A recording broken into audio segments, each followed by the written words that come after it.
Assalamualaikum warahmatullahi wabarakatuh.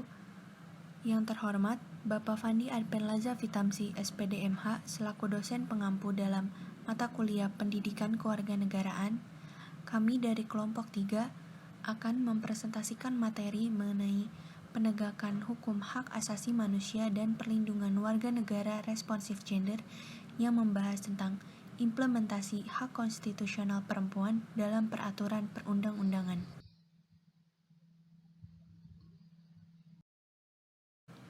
Kami dari kelompok 3 dengan anggota yang pertama Kiki Handini, yang kedua Kholi Sogani, yang ketiga Tuti Alawiyah, yang keempat Nindya Septiani, dan yang kelima Ahmad Abal Paki. Saya Nindya Septiani dengan nomor induk mahasiswa 2011201104 akan menjelaskan tentang pengertian hak asasi manusia dan dasar hak asasi manusia di Indonesia. Pengertian hak asasi manusia menurut Undang-Undang Nomor 39 Tahun 1999 mendefinisikan HAM sebagai seperangkat hak melekat pada hakikat keberadaan manusia sebagai makhluk Tuhan Yang Maha Esa. Hakikat HAM adalah upaya untuk menjaga keselamatan eksistensi manusia secara utuh melalui keseimbangan antara kepentingan perseorangan dan kepentingan umum. Hak asasi manusia adalah hak-hak yang melekat pada diri manusia sejak lahir dalam kehidupan bermasyarakat yang diberikan Tuhan Yang Maha Esa. Hak asasi manusia bersifat umum atau universal karena diyakini bahwa beberapa hak dimiliki tanpa perbedaan atas bangsa, ras, atau jenis kelamin, sehingga hak asasi manusia hadir tanpa memandang perbedaan-perbedaan tersebut. Hak asasi manusia juga bersifat supralegal, yang artinya hak asasi manusia tidak bergantung pada adanya suatu negara atau undang-undang dasar, kekuasaan pemerintah, bahkan memiliki wewenang yang lebih tinggi. Karena hak asasi manusia berasal dari sumber yang paling tinggi, yaitu Tuhan Yang Maha Esa. Dasar HAM di Indonesia. Dasar HAM di Indonesia didasarkan pada Konstitusi NKRI, yang terdiri dari yang pertama, pembukaan Undang-Undang Dasar 1945 yang terdapat pada alinea pertama, yang kedua, Pancasila Sila keempat, yang ketiga, batang tubuh Undang-Undang Dasar 1945 yang tercantum pada Pasal 27, Pasal 28A hingga Pasal 28J, Pasal 29, dan Pasal 30. Yang keempat, Undang-Undang Nomor 39 Tahun 1999 tentang Hak Asasi Manusia, dan yang kelima, Undang-Undang Nomor 26 Tahun 2000 tentang Pengadilan HAM. Lembaga-lembaga yang bertugas mengadili permasalahan hak asasi manusia di Indonesia terbagi ke dalam 4 lingkungan peradilan. Yang pertama, Pengadilan Umum, yang kedua, Pengadilan Militer, yang ketiga, Pengadilan Agama, yang keempat, Pengadilan Niaga. Assalamualaikum warahmatullahi wabarakatuh. Izin memperkenalkan diri, saya Kiki Handini dengan nomor induk mahasiswa 2011200077. Baik, di sini saya akan sedikit memaparkan dan sedikit menjelaskan mengenai responsif gender. Responsif gender merupakan suatu kebijakan, program, kegiatan, dan penganggaran yang memperhatikan kebutuhan, pengalaman, dan aspirasi laki-laki dan perempuan. Di sini, di mana responsif gender merupakan suatu kebijakan, program, dan kegiatan. Berbicara mengenai responsif gender ini merupakan kebijakan atau program kegiatan yang berfokus kepada aspek yang memperhatikan kondisi kesenjangan antara perempuan dan laki-laki terhadap aspek partisipasinya, kontrol dan menerima manfaat pembangunan, serta mengangkut isu ketertinggalan dari salah satu jenis kelamin tersebut antara perempuan dan laki-laki. Contoh kecilnya saja, di mana kontribusi perawat berdasarkan data WHO, 70% perawat perempuan dan 30% perawat laki-laki, itu jelas sekali memperhatikan kontribusi nyata dari perempuan dalam penanganan COVID-19. Kemudian dan penganggaran yang memperhatikan kebutuhan, pengalaman, dan aspirasi laki-laki dan perempuan. Kenapa sih harus ada anggaran responsif gender? Kenapa dalam responsif gender itu harus ada anggarannya atau penganggarannya gitu? Karena dengan adanya penganggaran responsif gender ini yang merupakan instrumen dalam mengatasi perbedaan agar terciptanya suatu keadilan, serta sebagai kontrol dan manfaat untuk perempuan dan laki-laki agar tidak adanya pembeda di dalam forum tersebut. Responsif gender itu tidak hanya untuk kebutuhan perempuan atau laki-laki saja, tetapi responsif gender ini suatu pemenuhan kebutuhan laki-laki dan perempuan. Jadi untuk keduanya yang memberikan manfaat kegunaan yang sama baik untuk laki-laki dan untuk perempuan.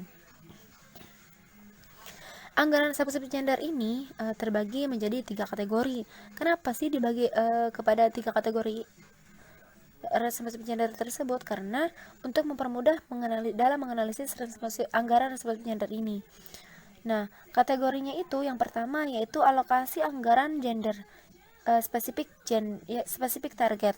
Contohnya alokasi untuk sunatan massal, untuk pemenuhan kebutuhan produksinya. Nah, kemudian kategori kedua yaitu alokasi anggaran untuk meningkatkan kesempatan serta dalam pekerjaan. Contohnya alokasi untuk pelatihan teknologi, kemudian untuk keterampilan baik laki-laki maupun perempuan. Kategori ketiga yaitu alokasi anggaran untuk kepentingan umum. Contohnya pembangunan infrastruktur, kemudian pembangunan jasa umum. Jadi pembangunan ini untuk kebutuhan bersama. Mungkin cukup itu yang dapat saya sampaikan, kurang lebihnya mohon maaf. Assalamualaikum warahmatullahi wabarakatuh. A. Pendahuluan konstitusi sebagai sumber hukum tertinggi dalam sebuah negara yang dijadikan dasar dalam penyelenggaraan negara, yang salah satu fungsinya adalah untuk membatasi kekuasaan dan menjamin hak asasi dan kebebasan warganya. Selain itu, hak asasi perempuan pun ada dalam hukum konstitusional ini. Munculnya hak asasi perempuan ini ada seiring dengan kesadaran bahwa perlunya perhatian khusus dan perlindungan khusus bagi kaum perempuan. Perempuan sebagai bagian dari masyarakat dan suatu negara merupakan salah satu kelompok yang perlu dan wajib dalam mendapatkan jaminan atas hak-hak asasinya. Deklarasi Hak Asasi Manusia tahun 1948 tidak secara tersusat menyatakan tentang jaminan hak asasi ini terhadap kelompok perempuan secara khusus. Namun, dalam pasal deklarasi tersebut menyatakan dan bahwa hak dan kebebasan perlu dimiliki oleh setiap orang tanpa diskriminasi, termasuk tidak melakukan berdasarkan jenis kelamin. Di tingkat daerah juga ditemui beberapa peraturan daerah yang secara positif mendukung mengimplementasikan hak konstitusional perempuan. Misalnya, Peraturan Daerah Provinsi Sulawesi Utara Nomor 1 2004 tentang pencegahan dan pemberantasan perdagangan manusia, terutama perempuan dan anak. Peraturan Daerah Donggala Nomor 12 Tahun 2006 tentang partisipasi dan keterwakilan perempuan dalam pemerintah desa dan proses pembangunan desa. Peraturan Daerah Jawa Timur Nomor 9 Tahun 2005 tentang perlindungan korban KDRT. Peraturan Daerah Provinsi Kalimantan Selatan Nomor 5 Tahun 2019 tentang pengerusutamaan gender dan lain-lain.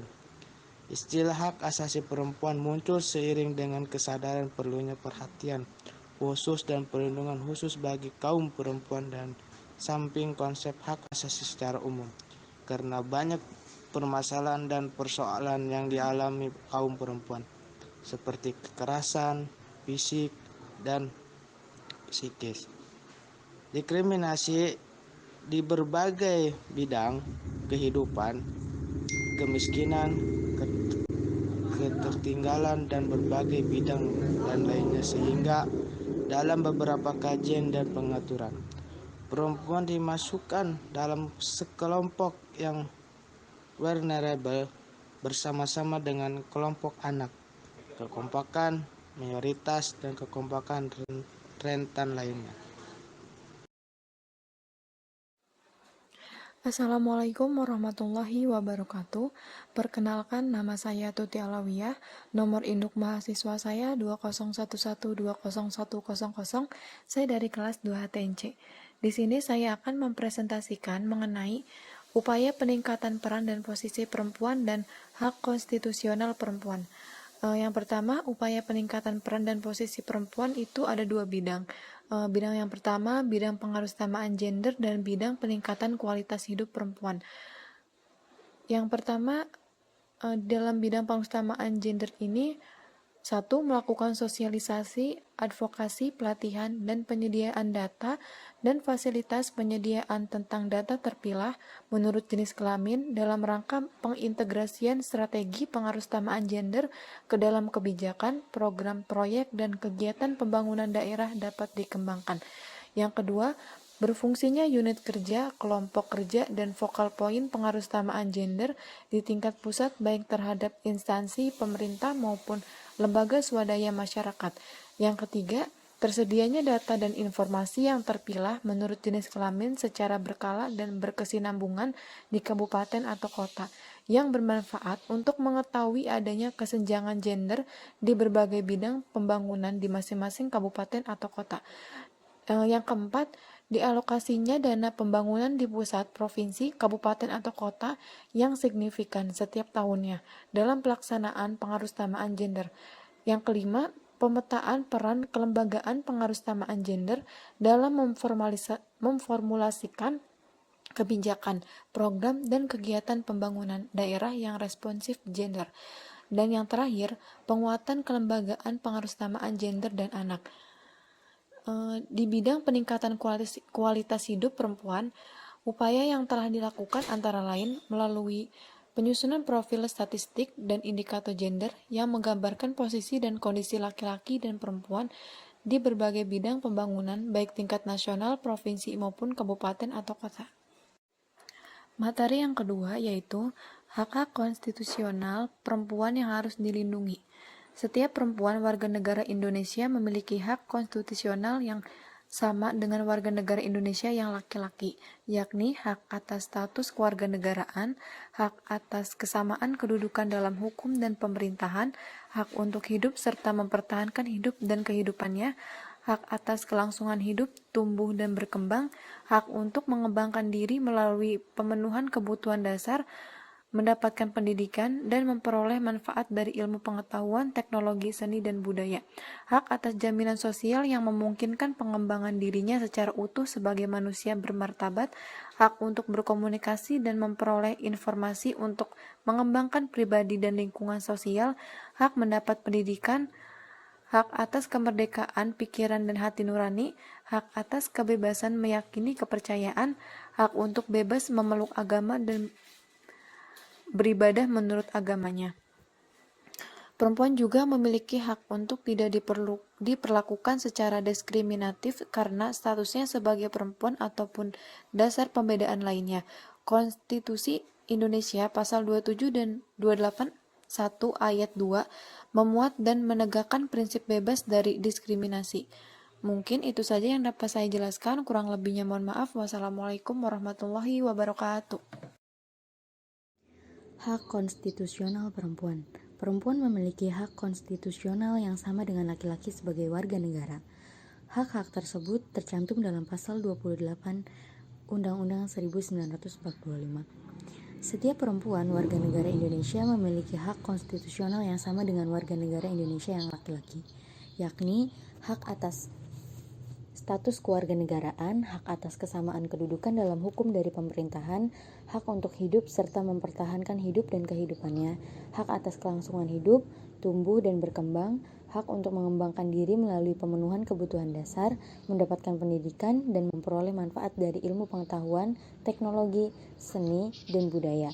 Hak atas jaminan sosial yang memungkinkan pengembangan dirinya secara utuh sebagai manusia bermartabat, hak untuk berkomunikasi dan memperoleh informasi untuk mengembangkan pribadi dan lingkungan sosial, hak mendapat pendidikan, hak atas kemerdekaan pikiran dan hati nurani, hak atas kebebasan meyakini kepercayaan, hak untuk bebas memeluk agama dan beribadah menurut agamanya, hak untuk bebas memilih pendidikan, pengajaran, pekerjaan, kewarganegaraan, tempat tinggal, hak atas kebebasan berserikat dan berkumpul, hak untuk menyatakan pikiran dan sikap sesuai hati nurani, hak untuk mencari, memperoleh, memiliki, menyimpan, mengolah, dan menyampaikan informasi dengan menggunakan segala jenis saluran yang tersedia, hak atas penghidupan dan pekerjaan yang layak bagi kemanusiaan, hak untuk bekerja dan memperoleh imbalan dan perlakuan yang adil dan layak dalam hubungan kerja, hak untuk tidak diperbudak, hak untuk mempunyai hak milik pribadi, hak untuk bertempat tinggal,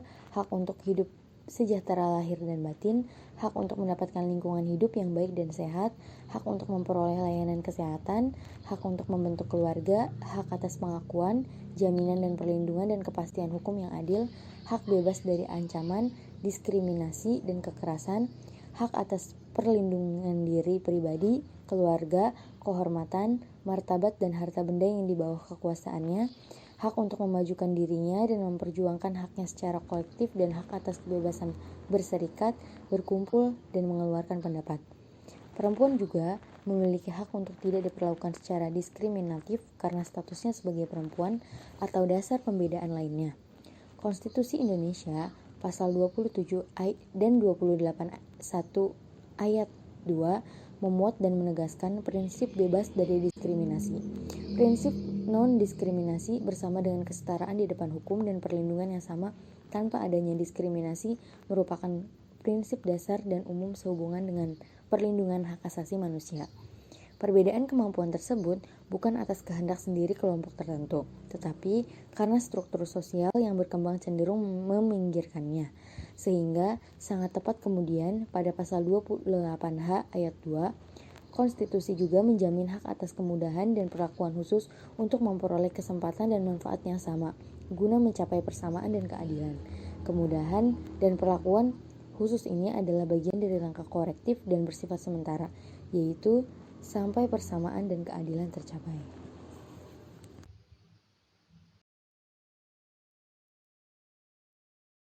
Cukup sekian presentasi dari kelompok kami.